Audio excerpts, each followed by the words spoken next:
Hello students, welcome back to our channel ignite classes. कैसे हो आप सब? आई होप आप सब ठीक हो गए और बढ़िया से पढ़ाई कर रहे हो ना। आज हम लोग देखने वाले हैं हमारे एक नया पीवाईक्यू सेशन जो कि है चैप्टर एनिमल किंगडम का। बच्चे, एनिमल किंगडम काफी बड़ा चैप्टर था, हमने देखा, हमने पढ़ा भी एनिमल किंगडम। जो भी छोटे छोटे पॉइंट्स थे उन सभी को हम लोगों ने हाईलाइट करते गए। अब उन्हीं पॉइंट्स को आप एक बार रिकैप करके रिवीजन करो और फिर ये वीडियो को देखना शुरू करो, ठीक है? चलो स्टार्ट करते हैं हम लोग इसका पहला क्वेश्चन। फर्स्ट क्वेश्चन क्या है हमारा? फर्स्ट क्वेश्चन आता है हमारे पास, which of these is asymmetry found? इनमें से किसमें asymmetry होगी? बच्चे, asymmetry का मतलब क्या बताओ? asymmetry का मतलब होता है जिसको कहीं से भी कट करो वो इक्वल हाफ में कभी भी इसकी बॉडी कट नहीं हो सकती है। तो asymmetrical बॉडी जो है ये होती है हमारे पॉरीफेरा की, है ना, जिसमें आपने देखा था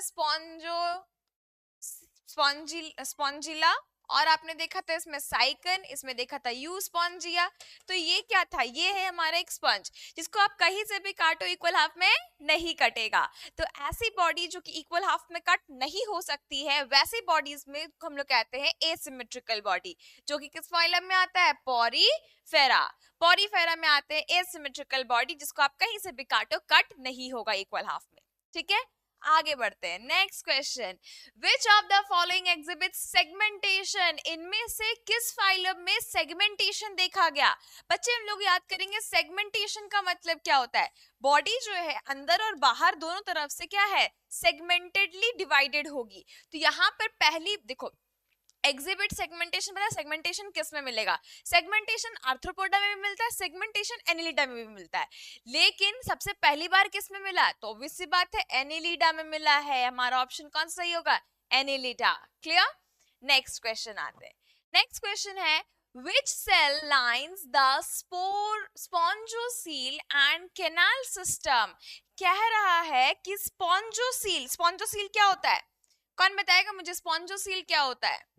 स्पॉन्जोसील का मतलब होता है वो कैविटी जो कि स्पॉन्ज में प्रेजेंट है। ये मैं एक साइकिन का स्ट्रक्चर बना रही हूँ। अंदर में क्या प्रेजेंट आपको मिलेगा? आपको बहुत सारे पोर्स दिखाई देंगे और उन पोर्स को लाइन किया हुआ, उन पोर्स को लाइन किए हुए कुछ स्पेशल टाइप ऑफ सेल्स होते हैं, है ना। यहाँ पर आते हमारे पास पाइनोसाइट्स वगैरह थे, फ्लैट सेल्स और स्पेशल सेल्स जो यहाँ पर थे, जो कि लाइन किए हुए हमारे स्पॉन्जोसील को, ताकि क्या हो सके, यहाँ से वाटर का मूवमेंट हो सके। तो ये जो ब्लू कलर का बन रहा है, दीज आर स्पेशल सेल, जिसका नाम क्या है? इनके पास सीलिया है, ताकि वो पानी को बाहर की तरफ फेंके। इस तरह से बाहर की तरफ फेंकते हैं। तो ये जो सीलिया वाले सेल्स होते हैं ना, इनको हम कहते हैं कॉलर सेल्स। क्या कहते हैं इनको? Collar cells. या फिर इनका दूसरा नाम है कोएनोसाइट्स। इनका दूसरा नाम क्या हो जाएगा? कोएनोसाइट्स। तो कह रहा है स्पॉन्जोसील को लाइन किया हुआ केनाल सिस्टम में हेल्प करता है। तो केनाल सिस्टम क्या था? बाहर से पानी अंदर लेना, उस पानी से जो भी ऑक्सीजन है, फूड है, उसको सेल एब्जॉर्ब करता है, और जो भी कार्बन डाइऑक्साइड हो गया या वेस्ट हो गया वो पानी के थ्रू ऑस्कुलम से बाहर। ये हमारे स्पॉन्ज का एक मैकेनिज्म है जिसको हम कहते हैं वाटर कैनाल सिस्टम। इसमें कौन से सेल्स हेल्प कर रहे हैं? कॉलर सेल्स या कोएनोसाइट्स। क्लियर? आगे बढ़े, नेक्स्ट आते हैं। Portuguese man of war is known as, Portuguese man of war किसका कॉमन नेम है? कॉमन नेम का मतलब क्या था बच्चे? कॉमन नेम का मतलब होता है जो साइंटिफिक नेम ना हो, है ना, जिसको कॉमनली कहा जाता है। जैसे पोर्तुगीज मैन ऑफ वॉर, ये कॉमन नेम है, इसका साइंटिफिक नेम क्या होगा या इसको क्या कहते हैं? तो इसको कहते हैं हम लोग Physalia. Physalia is known as Portuguese man of war। और ये हमारे कौन से फाइलम में आता है? ये मुझे कमेंट डाउन करेंगे, कौन से फाइलम में आता है फाइसेलिया? फाइसेलिया को क्यों पोर्तुगीज मैन ऑफ वॉर कहते हैं? बिकॉज फाइसेलिया जो है ना बच्चे, ये एक ऐसा ऑर्गेनिज्म है जो आपको मैं थोड़ा दिखा भी देती हूँ। फाइसेलिया दिखता कैसा है, चलो चलो देखते हैं फाइसेलिया दिखता कैसा है ना। तब ज्यादा अच्छा विजुअल रिप्रेजेंटेशन ज्यादा अच्छा होता है क्या? चलो विजुअल रिप्रेजेंटेशन आपको दिखाते हैं। ये देखो, ये पानी में तैरता हुआ आपको दिखाई दे रहा है, ये है फाइसेलिया। ठीक है। जब ये पानी में दिखता है बिकॉज ये ट्रांसपेरेंट है और ये इसका ब्लूइश कलर का स्ट्रक्चर है, तो हमारा जो ओशन वाटर है वो भी कैसा है, ब्लूइश ट्रांसपेरेंट कलर का है ना। जब ये ओशन में ऐसे ऐसे क्या कर रहा है, घूमता है, ये कभी अंदर चला जाता है कभी बाहर आता है, बिकॉज इसका अपीयरेंस जो है वो ओशन के पानी जैसा है, तो इल्यूजन के कारण मतलब लगता है कि वो है कभी नहीं है, कभी है कभी नहीं, मतलब अपीयर और डिसअपियर होता रहता है। इसी वजह से इसका नाम दिया पोर्तुगीज मैन ऑफ वॉर, कभी छुप जाता है कभी दिखता है। पोर्तुगीज मैन जो थे ना वो वॉर में ऐसे ही कर अपने वो कैमोफ्लेज कर लेते थे, छुप जाते थे फिर आ जाते थे फिर छुपते थे, तो अपीयर एंड डिसअपियर होने के वजह से इनको नाम दिया गया है फाइसीलिया को पोर्तुगीज मैन ऑफ वॉर। ठीक है, आगे बढ़े, चलो नेक्स्ट आते हैं। बायोल्यूमिनेसेंस, बायोल्यूमिनेसेंस का मतलब क्या, इसका मतलब होता है the ability to emit light, जिसकी बॉडी ग्लो करे चमके जैसे जुगनू, है ना। तो यहाँ पर बायोल्यूमिनेसेंस जो है ये मेन कैरेक्टरिस्टिक किसका है, मेन कैरेक्टरिस्टिक फीचर किसका है बायोल्यूमिनेसेंस, ये है हमारा, बताओ आप, टीनोफोरा का, टीनोफोरा का ये मेन कैरेक्टरिस्टिक है। क्यों, टीनोफोरा में हमने ऐसे स्ट्रक्चर देखे थे जो कि बॉल शेप के थे, या सी वॉलनट कहते हैं इनको हम लोग, इनके पास इस तरह से सीलियरी बैंड्स था, इनके बॉडी में ऐसे सीलियरी बैंड्स थे। यही सीलियरी बैंड्स जो है इससे क्या कर रहा था, ये जो सीलिया मूव कर रहा था, ये सीलिया चमक रहा था, ग्लो कर रहा था, इसी वजह से इनको हम लोग बायोल्यूमिनेसेंट ऑर्गेनिज्म भी कहते हैं। ठीक है, आगे बढ़े, नेक्स्ट आते ऑस्मो रेगुलेशन क्या होता है। तो ऑस्मो रेगुलेशन मेरे सारे बच्चे जानते हैं, ऑस्मो रेगुलेशन क्या, वाटर एंड सॉल्ट का बैलेंस। तो वाटर एंड सॉल्ट का बैलेंस कौन बनाता है, तो हमारे बॉडी में तो किडनी बनाता है। और अगर हम यहाँ पर देखें तो वाटर एंड सॉल्ट का बैलेंस प्लैटीहेलमिन्थस में कौन बनाता है, प्लैटीहेलमिन्थस का मतलब क्या बच्चे, फ्लैट वर्म्स, फ्लैट वर्म्स में कौन बनाता है, तो फ्लैट वर्म्स बनाते हैं फ्लेम सेल्स, कौन बनाते हैं, फ्लेम सेल्स। क्लियर, आगे बढ़े, चलो नेक्स्ट क्वेश्चन आते हैं। Next question, the muscles which help in the movement of Annelida, Annelida के मूवमेंट में कौन से मसल्स हेल्प करते हैं। एनिलिडा का मतलब क्या है, एनिलिडा मतलब अर्थवर्म, अर्थवर्म की बॉडी में कैसे muscle, because first time muscle वही बने हैं, लॉन्गिट्यूडनल मसल भी बना है और सर्कुलर मसल भी बना है, दोनों मूवमेंट में हेल्प करेगा। तो यहाँ पर ऑप्शन क्या होगा, both A and B, longitudinal भी और सर्कुलर दोनों मसल्स काम करेंगे। नेक्स्ट क्वेश्चन आते हैं, the locomotory organ of Nereis, Nereis क्या है बच्चे, तो नेरिस बिलोंग्स टू एनिलिडा, कैसा है, ये है एक्वेटिक, पानी में रहता है, पानी में रहने वाला नेरिस जो है ये किस तरह का दिखाई देगा आपको, तो ये कुछ इस तरह से दिखाई देता है। अगर इसकी बॉडी देखे तो बॉडी स्लेंडर है, बहुत सारे सेगमेंट्स है बॉडी में इसके, है ना। और इसके बाद यहाँ पर इसके बॉडी में कुछ इस तरह का सीटी निकले हुए हैं, ये सीटी जो है इसके बॉडी के ही सेगमेंट से ही बना हुआ है, और ये जो है इसको मूव करता है किसमें, it helps in the movement of body, body के मूवमेंट में। तो ये सीटी को कहते क्या, ये पूरे बॉडी में भरा हुआ है, इन सीटी को कहते क्या है, इन सीटीज को हम लोग कह देते हैं पारापोडिया, क्या कहते हैं, पारापोडिया। ऑप्शन में आपको कहीं दिख रहा है पारापोडिया, यस पारापोडिया। क्लियर, आगे बढ़े, चलो आगे बढ़ते हैं।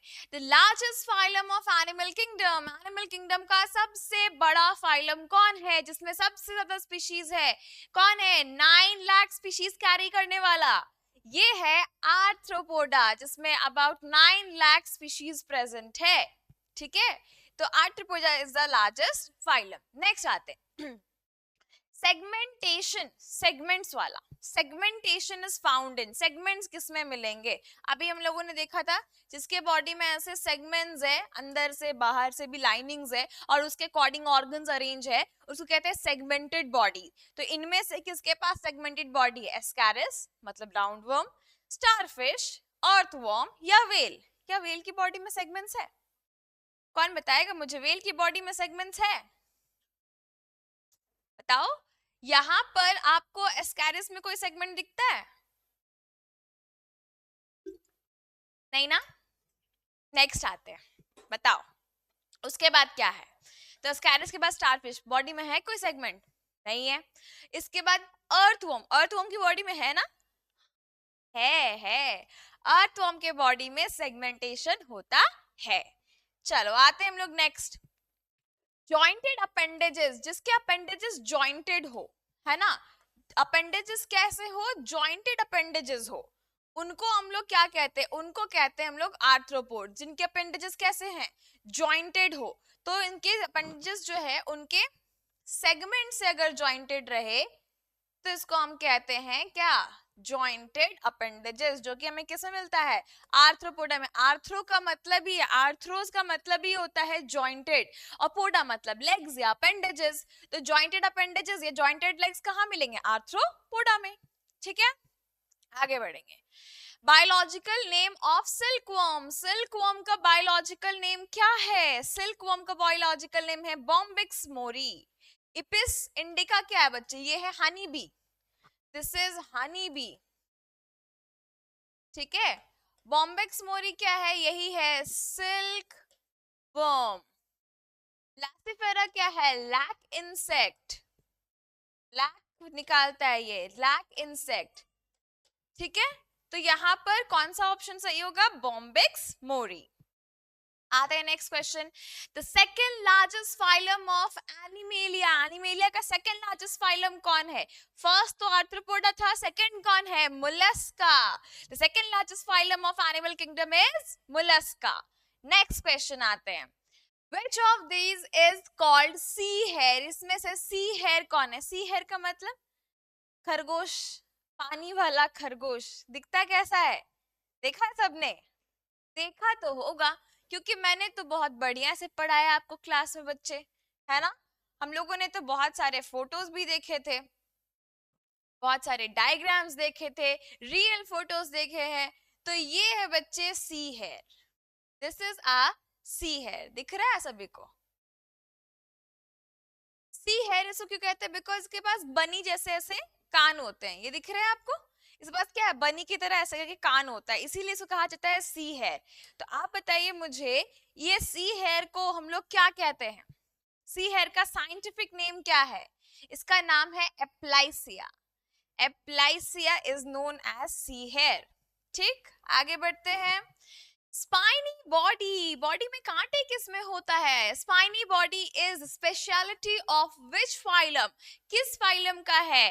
तो फाइलम इकाइनोडर्माटा। इकाइनो का मतलब ही है स्पाइन, और डर्माटा का मतलब स्किन। तो कैसा स्किन? Spiny skin. स्किन कैसे? Spiny skin. तो इकाइनो मतलब स्पाइनी, स्पाइनी बॉडी किसकी? इकाइनोडर्माटा की, इसीलिए याद रखना जरूरी है ना? नेक्स्ट आते हैं, notochord like structure present in, notochord like structure कहाँ प्रेजेंट है? बेलेनोग्लॉसस में। देखो बच्चे, हम लोगों ने सभी ने बेलेनोग्लॉसस पढ़ा। इसके पास क्या होता है? इसके पास एक प्रोबॉसस होता है, एक प्रोबॉसस होता है, एक इसके पास कॉलर होता है, और उसके बाद फिर आता है इसका ट्रंक। ठीक है, ये है इसका ट्रंक। कोई दिक्कत? तो ये है हमारा बेलेनोग्लॉसस। इसमें कह रहा है कि इसके पास नोटोकॉर्ड लाइक स्ट्रक्चर कहाँ, मतलब नोटोकॉर्ड लाइक स्ट्रक्चर क्या प्रेजेंट है? बेसिकली इसके पास नोटोकॉर्ड नहीं है, लेकिन नोटोकॉर्ड के जैसा एक स्ट्रक्चर है जो इसके प्रोबॉसस और कॉलर रीजन के पास यहाँ पे प्रेजेंट होता है। This is called as stomochord. Stomochord, stomochord लिखा आपको दिख रहा है? यस, स्टोमोकॉर्ड, ये CH है ना? स्टोमोकॉर्ड। तो स्टोमोकॉर्ड कहाँ प्रेजेंट है? बेलेनोग्लॉसस में, जो कि एक नोटोकॉर्ड लाइक स्ट्रक्चर है, लेकिन नोटोकॉर्ड प्रॉपर नहीं बन पाया है। ठीक है, इसीलिए ना ये किस में रहते हैं? कौन से फाइलम में? हेमिकॉर्डेटा। इनको हम कॉर्डेटा में नहीं रखे हैं। ठीक, आगे बढ़ते हैं। The main characteristic of phylum Chordata, phylum Chordata का क्या मेन कैरेक्टरिस्टिक है? अगर मैं आपको phylum Chordata के बारे बताऊं तो इसमें क्या होता है? इसके इम्ब्रियो को अगर हम लोग देखेंगे, इसके एम्ब्रियोनिक फेज में अगर हम लोग देखते हैं तो क्या प्रेजेंट होता है? इसके पास प्रेजेंट है डॉर्सल नर्व कॉर्ड या न्यूरल कॉर्ड भी कहते हैं। इसके बाद प्रेजेंट है नोटोकॉर्ड, जो कि एक रॉड लाइक स्ट्रक्चर होता है, और इनके पास प्रेजेंट होता है फेरेंजियल गिल स्लिट्स। ठीक है, ये सारी चीजें अगर है इनके पास, अगर इनके पास ये सारी चीजें प्रेजेंट है, तो इनको हम लोग क्या कहते हैं, इनको हम लोग कहते हैं, ये क्या है, ये है एक कॉर्डेटा। यस, तो मैं यहाँ पे ऑप्शन क्या टिक करूंगी, ऑल ऑफ दीज, ये सारी चीजें प्रेजेंट है तभी वो कॉर्डेटा कहलाएगा। ठीक है, the main characteristic feature of phylum Chordata is notochord, dorsal nerve cord, paired pharyngeal gill slits. ठीक है बच्चा, आगे बढ़े। Next, how many pairs of gill slits are there in cyclostomata? cyclostomata में कितने पेयर ऑफ गिल स्लिट्स है? Cyclostomata का मतलब क्या बच्चे, इसके पास है माउथ कैसा है, इसके पास है circular mouth, circular mouth, circular mouth है। गिल स्लिट्स कितने हैं, 6 to 15 पेयर्स होते हैं इनके पास, 6 to 15 pairs of gill slits है। ये आपकी एनसीईआरटी का पॉइंट है, बिल्कुल एकदम ध्यान से याद रखना है। साइक्लोस्टोमाटा के पास कितने गिल स्लिट्स है, 6 to 15 pair of gill slits होते हैं। ठीक, आगे बढ़े। Next, poisonous sting. Poisonous sting मतलब जहरीला डंक। जहरीला डंक किस फिश में पाया जाता है? तो आपको मैंने पढ़ाया था, क्या पढ़ाया था आपको मैंने पढ़ाया था, कुछ इस तरह का दिखने वाला एक स्ट्रक्चर जो कि एक फिश है, और इसके यहीं पर से एक नुकीला सा स्ट्रक्चर भी निकलता है जिसको हम कहते हैं क्या, स्टिंग। ये एक कैसी फिश है, ये है हमारे पास एक रे फिश, इनको हम लोग रे फिश कहते हैं बेसिकली। इलेक्ट्रिक रे हो गया, पॉइजनस रे हो गया, स्टिंग रे कहते हैं, इसका नाम स्टिंग रे। तो स्टिंग रे का साइंटिफिक नेम क्या, ट्राइगन, ट्राइगन को ही कहते हैं स्टिंग रे। स्टिंग रे के पास क्या प्रेजेंट है, स्टिंग है, पॉइजनस स्टिंग, ये है जहरीला स्टिंग, ये इसका जहरीला स्टिंग है। क्लियर, समझ गए, आगे बढ़ते हैं। नेक्स्ट आते, the presence of air bladder. Air bladder क्या होता है? एयर ब्लैडर का मतलब होता है एक ऐसा फुला हुआ स्ट्रक्चर जो आपको फिश के बॉडी के अंदर मिलेगा। ये फुला हुआ स्ट्रक्चर काफी चमकीला होता है, बलून लाइक स्ट्रक्चर दिखाई देता है, और इसी से ही फिश को बॉयंसी मिलती है। बॉयंसी का मतलब है टू एबिलिटी टू फ्लोट। तो बॉयंसी प्रोवाइड कौन करता है, एयर ब्लैडर। किस फिश में प्रेजेंट होता है, ये प्रेजेंट होता है ऑस्टिक्थिस में, बोनी फिशेस में प्रेजेंट होता है। तो ये जो है, क्योंकि इसके वजह से वो फिश जो है कहीं पर एक जगह पर भी स्ट्रेट रह सकती है। लेकिन अगर कॉन्ड्रिक्थिस की बात करें, सॉरी साइक्लोस्टोमाटा या फिर कॉन्ड्रिक्थिस की बात करते हैं, कॉन्ड्रिक्थिस का मतलब होता है कार्टिलेजिनस फिश। कार्टिलेजिनस फिश की बात करें तो वो उनके पास क्या, एयर ब्लैडर नहीं होता है, इसीलिए उनको कंटिन्यूअसली मूवमेंट करते रहना पड़ता है। क्लियर, आगे बढ़ते हैं। Which of the following is flying fish? इनमें से कौन है फ्लाइंग फिश? देखा है बच्चे फ्लाइंग फिश? बोल दो यस मैम, देखा है। कहाँ देखा है? हम लोग जब पढ़ रहे थे तभी देखा था, आपने दिखाया है, बोल दो। थोड़ी सी तारीफ नहीं कर सकते? नहीं, देखो दिस इज फ्लाइंग फिश, ये है फ्लाइंग फिश। फ्लाइंग फिश जो है, इनका जो पेक्टोरल फिन है वो काफी लंबा होता है, आपको देखने को मिल रहा है, इनका पेक्टोरल फिन काफी लंबा होता है। तो ये काफी लंबा फिन है जो कि एकदम पंख की तरह दिखाई देता है, और ये उड़ सके इस तरह से। इनको क्या कहते हैं, इनको कहते हैं हम लोग एक्सोसीटस। इनका साइंटिफिक नेम क्या है, एक्सोसीटस। मतलब साइंटिफिक नेम याद करना जरूरी है।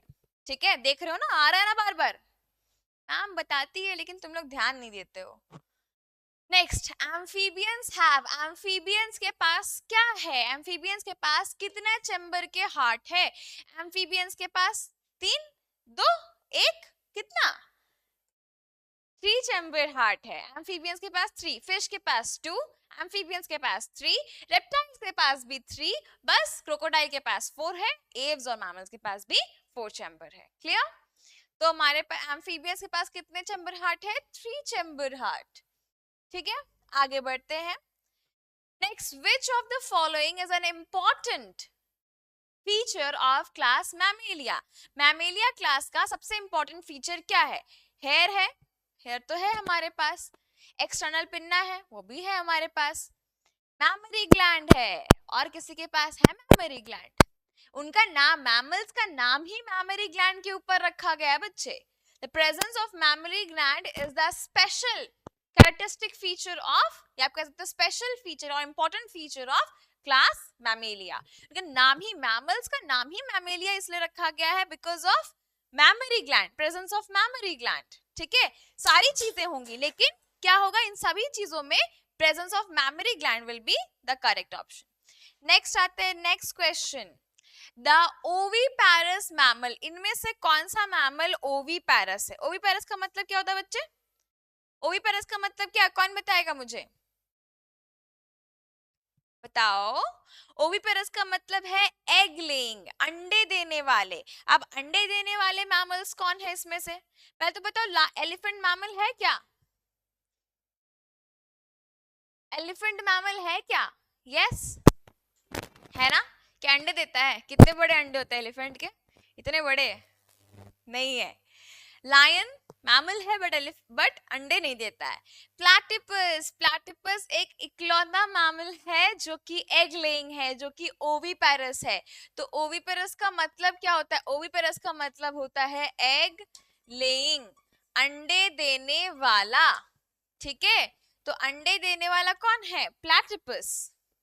ठीक, कंगारू भी अंडे नहीं देता है, वो मार्सुपियल मैमल है, बेबी उसका मैमरी ग्लैंड के साथ पाउच में डेवलप करता है। ठीक है, लेकिन अंडे नहीं देता है। आते हैं हम लोग इसके लास्ट क्वेश्चन में, आइडेंटिफाई करो कौन विविपैरस है। विविपैरस का मतलब होता है डायरेक्ट बर्थ। डायरेक्ट बर्थ को हम लोग यहाँ पे, डायरेक्ट बर्थ कौन देगा? Kangaroo, alligator, platypus, all of these. सब लिख दोगे ऑल ऑफ दीज, है ना? नहीं, प्लैटिपस अभी देखा एग लेइंग होता है। एलिगेटर जो है बच्चे, ये एक रेप्टाइल है, तो ये एग लेइंग होता है। कंगारू इज द आंसर, जो कि विविपैरस है।